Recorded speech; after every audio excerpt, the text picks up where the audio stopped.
ओम नमः शिवाय। दोस्तों, स्वागत है आप सभी का आपके अपने चैनल खुशहाल ज़िंदगी में। कैसे हैं आप लोग, ये बताने के लिए कमेंट बॉक्स में हर हर महादेव अवश्य लिखिएगा।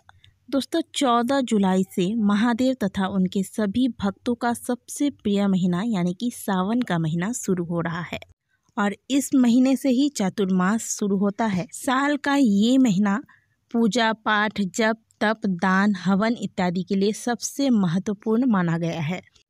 इस महीने में महादेव की पूजा अर्चना व अभिषेक से महादेव प्रसन्न होते हैं तथा भक्तों को मनोवांछित सिद्धियां प्रदान करते हैं।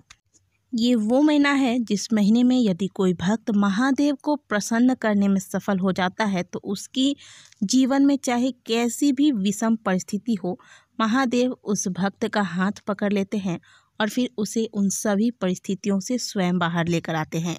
सावन का महीना यानी कि महादेव का प्रिय महीना, जब देवशयनी एकादशी होती है तो माना जाता है कि भगवान विष्णु 4 महीने तक निद्रासन में चले जाते हैं, वह नींद में चले जाते हैं और ऐसे में पूरी सृष्टि की जिम्मेदारी महादेव के ऊपर आती है। साल 2022 में सावन 14 जुलाई से शुरू होगा और 12 अगस्त को श्रावण पूर्णिमा के साथ समाप्त होगा। 18 जुलाई को पहला सोमवार, 25 जुलाई को दूसरा सोमवार, 1 अगस्त को तीसरा सोमवार, 8 अगस्त को चौथा सोमवार तथा 12 अगस्त को 5वां सोमवार होगा। तो दोस्तों, इस वर्ष सावन महीने में कुल 5 सोमवार के व्रत पर रहे हैं। बहुत ही सुंदर मौका है महादेव के भक्तों के पास अपनी भक्ति, अपनी पूजा पाठ आराधना के द्वारा अपने महादेव को प्रसन्न करके मनचाहा आशीर्वाद प्राप्त करने का। भगवान शिव की आराधना करने से मनुष्य को संतान हो, वर हो, धन हो या मोक्ष हो, इन सभी चीज़ों की प्राप्ति होती है। दोस्तों, क्योंकि यह भक्ति का महीना है इसलिए इन दिनों शास्त्रों में कुछ चीज़ें वर्जित बताई गई हैं। कुछ ऐसे कार्य जो आपको सावन महीने के दौरान भूल से भी नहीं करने चाहिए और जो सावन महीने में इन नियमों का पालन नहीं करते, इन बातों पर गौर नहीं करते और इन कामों को करते हैं, वो चाहे कितना भी पूजा पाठ कर ले, कितना भी अभिषेक कर ले, महादेव उनकी पूजा को स्वीकार नहीं करते और उनकी परेशानियां ज्यों की त्यों बनी रहती है। और फिर ऐसे ही लोग दोष देते हैं भगवान पर कि हमने इतनी संख्या में व्रत किया, पूजा पाठ किया, अभिषेक कराया, लेकिन हमें कोई फल, कोई परिणाम प्राप्त नहीं हुआ। इसलिए दोस्तों, सावन के महीने में इन बातों का ध्यान रखें। इसलिए हम यह वीडियो बहुत पहले आपके लिए लेकर आए हैं और जो भी लोग श्रावण का व्रत धारण करते हैं, श्रावण के महीने के नियमों को मानते हैं, उन सभी में इस वीडियो को अवश्य शेयर कीजिएगा ताकि उनको यहाँ से पूरी जानकारी प्राप्त हो सके। दोस्तों, महादेव को भोले भंडारी कहा जाता है। जितने आसानी से आप उन्हें मना सकते हैं, जितने आसानी से वो अपने भक्तों पर प्रसन्न होते हैं, उतना ही वो क्रोधित हो तो विनाशकारी भी हो जाते हैं। इसलिए इन नियमों का पालन आप सभी को अवश्य करना चाहिए। सबसे पहली चीज़, सुबह देर तक नहीं सोना है।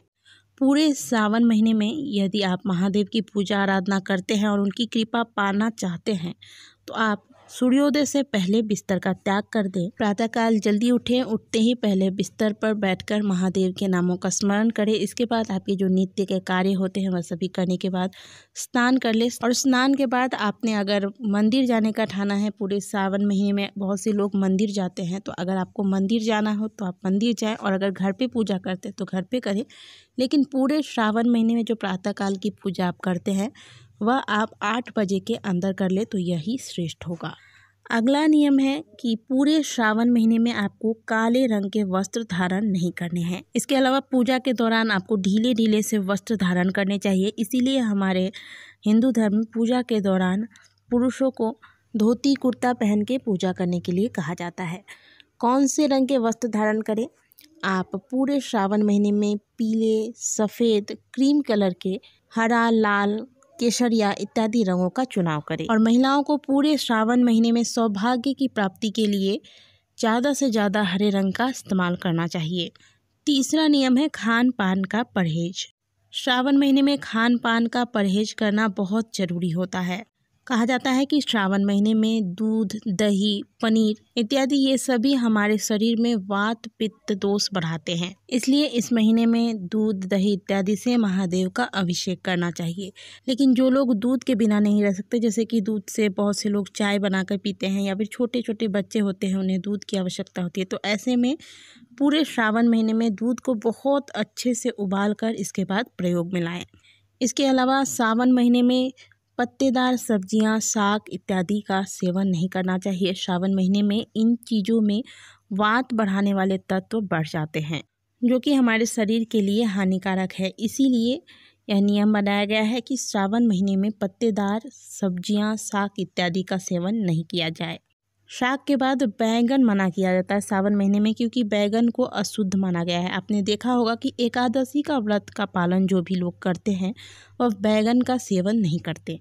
साथ ही ये बताने की भी आवश्यकता नहीं है कि जो लोग नॉनवेज लेते हैं उन्हें पूरे श्रावण महीने में अगर वह व्रत धारण करते हैं तो इसका त्याग करना चाहिए। इसके अलावा श्रावण के महीने में हमें किसी भी प्रकार के बुरे विचार से दूर रहना चाहिए। किसी के भी बारे में बुरा नहीं सोचना है, और जो काम आपको छुप के करना पड़ता है वह पाप के बराबर है। तो ऐसे कार्य जो आपको छुप के करने पड़ते हैं वह सभी सावन के महीने में त्याग दे। कोई स्त्री हो, कोई बुजुर्ग हो या फिर कोई गरीब व्यक्ति हो, किसी का भी आपको इस दौरान अपमान नहीं करना है। यदि आप ऐसा करते हैं तो आप चाहे जितनी भी पूजा पाठ कर लें, आपको महादेव की कृपा तो कभी प्राप्त नहीं होने वाली। आपको याद होगा कि सती के अपमानित होने पर महादेव किस प्रकार से क्रोधित हुए थे और उन्होंने प्रजापति दक्ष के यज्ञ को ही विध्वंस कर दिया था। इसीलिए कोई नारी हो, कोई बुजुर्ग हो, कोई दुर्बल व्यक्ति हो, कोई गरीब हो, उनका अपमान न करे। श्रावण महीने में आपको अपने क्रोध पर नियंत्रण रखना चाहिए। घर में कई बार देखा जाता है कि पति पत्नी हो या फिर भाई भाई हो, कलेश होता रहता है। इन चीज़ों से परहेज करें, अपने गुस्से को नियंत्रित करने का प्रयास करें। इसके अलावा जो लोग पूरे श्रावण महीने में व्रत का संकल्प लेते हैं वह ब्रह्मचर्य का पालन अवश्य करें।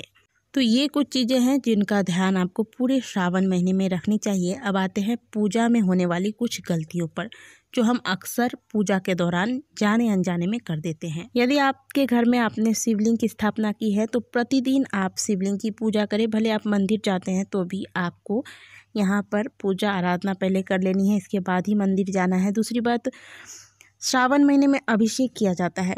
अब कई जगहों पर गाय के दूध उपलब्ध नहीं हो पाते, तो ऐसे में क्या करते हैं, वो पैकेट वाले दूध से ही पूजा करना आरंभ कर देते हैं। पैकेट के दूध की आप शुद्धता का प्रमाण नहीं दे सकते, कोई भी नहीं दे सकता। ऐसे में आप बिना दूध के पूजा करें, लेकिन पैकेट वाले दूध से आप पूजा ना करें, यही बेहतर होगा। दूसरी बात, बिल्व पत्र। कई स्थानों पर बिल्व पत्र नहीं मिल पाते हैं और कई स्थानों पर बड़ी आसानी से मिल पाते हैं।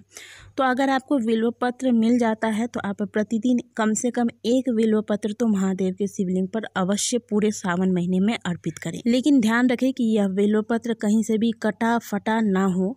अगर आपको नहीं मिलता है तो आप मत चढ़ाइए, लेकिन कटा फटा बिल्वपत्र शिवलिंग पर चढ़ाने के लिए साफ मना किया जाता है। और कई बार देखा जाता है कि लोगों को नहीं मिलता तो वो कटा फटा बिल्वपत्र ही उठाकर महादेव को चढ़ा देते हैं। ऐसा आपको नहीं करना है। बिल्वपत्र कभी बासी नहीं होता है, इसे आप धोकर पुनः चढ़ा सकते हैं। लेकिन फूल जो भी आप महादेव की पूजा में इस्तेमाल करते हैं वह ताज़ा होना चाहिए।